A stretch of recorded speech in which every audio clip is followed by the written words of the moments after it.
revisar algumas coisas teóricas da nossa lista da P2 do nono ano.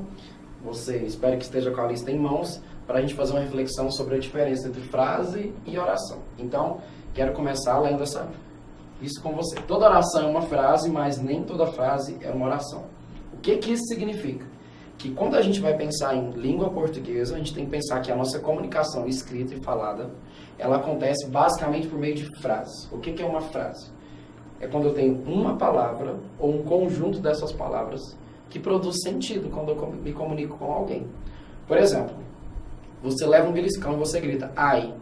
Então, ai, ele comunica algo para quem acabou de dar um beliscão. O que comunica? Que você sentiu dor. Agora, eu também posso escrever isso. Ai, eu estou lá no WhatsApp com alguém e escrevo, ai. Então, essa palavra, ela vai dar um sentido naquela conversa, seja escrita ou falada. Então, a gente chama isso de frase. Outro exemplo, dentro do hospital tem uma placa escrita silêncio, só está escrito isso, silêncio. Bom, eu tenho uma palavra única, mas ela é suficiente, responsável por transmitir o sentido. Agora, olha só que interessante. Às vezes, eu não vou precisar apenas de uma palavra, mas eu vou precisar de várias para produzir o sentido que eu estou querendo. Então, aquela situação do beliscão, eu fiquei muito chateado e eu fiquei irritado e eu vou responder a pessoa. Então, eu digo, não faz isso mais comigo. Então, olha só o que eu precisei. Eu precisei mobilizar um monte de palavras para produzir sentido.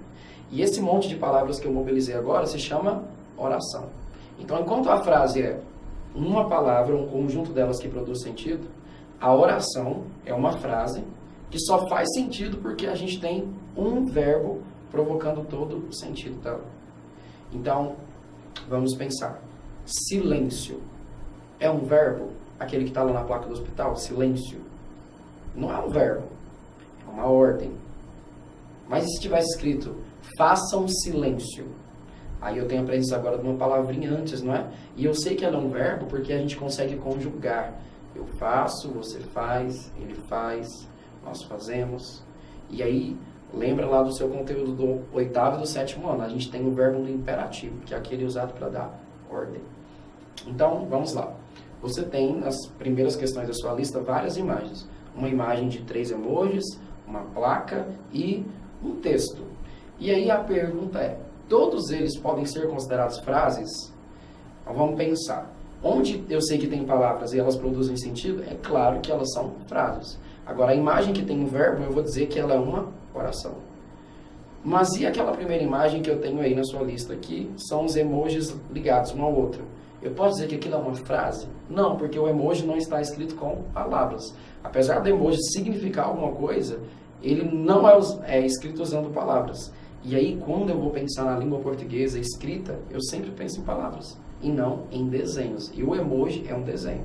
Se a gente pensar mais a fundo, o emoji faz parte da linguagem não verbal, certo?